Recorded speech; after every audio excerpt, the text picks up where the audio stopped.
Turner Hall begun its construction in 1874 with much fanfare. As the reporter of the Galena Weekly Gazette put it, the day broke on a city alive with strangers from the surrounding villages. A parade marched down Main Street, winding across the town and coming to rest on Bench Street, where the excited crowd listened to Frederick Stahl, president of the day, give a speech that said it all. Our city needs a public hall of sufficient capacity to accommodate a large audience, both for the purpose of amusement and instruction. This building, which is now being erected, appears to be well suited to meet the present and future wants of our city. It will present no stately columns, no beautiful statuary, no lofty dome to attract the wonder and admiration of the beholder, but it will be simple in style, durable in structure, simple in its dimensions, and in harmony with the means and wants of the community. May I not add that when finished, it will present to the mind a fitting emblem of the character of the sturdy men who are now engaged in its erection. As Stahl finished speaking those words, a hermetically sealed zinc box was put at the point of the cornerstone. And true to the words spoken that first day, the hall went on to host many great events, including masquerade balls, traveling shows, and lectures from the finest speakers, including at least two future presidents, Theodore Roosevelt and William McKinley. At some point between 1900 and 1910, the Turner Hall changed ownership along with its name. It was sold to a stock company known as the Turner Opera House Association, and appropriately named the Turner Opera House. In terms of the hall's purpose, little seemed to change. It was still host to theatrical events, musicals, and banquets. A second event occurred in 1910, however, that may be the cause of the hall's current ghostly presence. Charles Shearer, Turner Society treasurer, hall business manager, and third-term mayor of Galena, dropped out of a heart attack inside the building. Many believe his spirit still haunts the place to this day. How much can be credited entirely to him is hard to say because the hall's history doesn't end there. During the next transition, another tragedy hit. In 1926, the hall was sold again, this time to the Fraternal Order of the Eagles.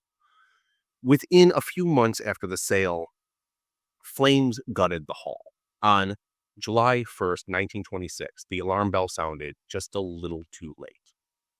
The cause of the fire was never officially determined. Some believed lightning had caused it, others faulty wiring. The most outlandish theory that a bird had carried a lit cigarette into the building. Whatever the case, the theater was ruined. Citizens pulled together, donating money to help aid in the reconstruction. And reconstruct they did.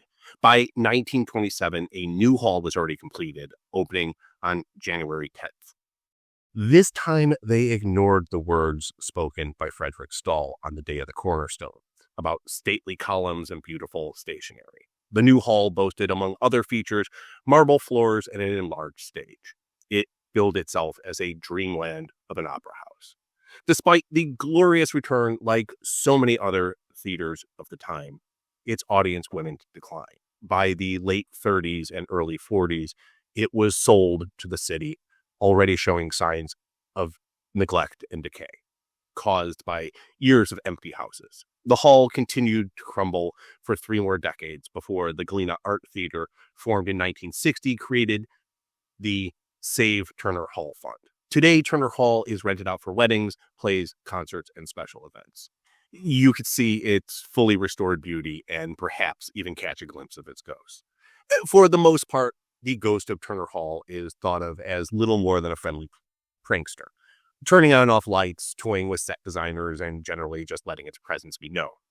Apparitions have been seen near the dressing room and in the attic of the historic building. 2 incidents, however, seem to suggest a more sinister spirit.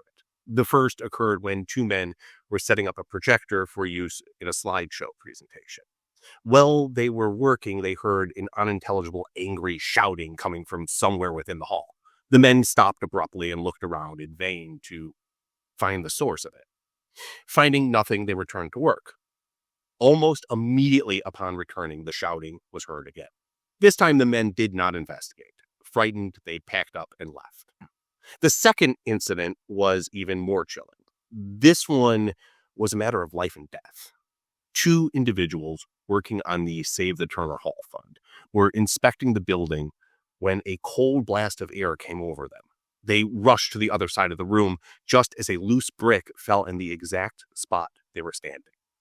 Friendly or angry, one or many, it seems certain that something of the past still lurks in Turner Hall.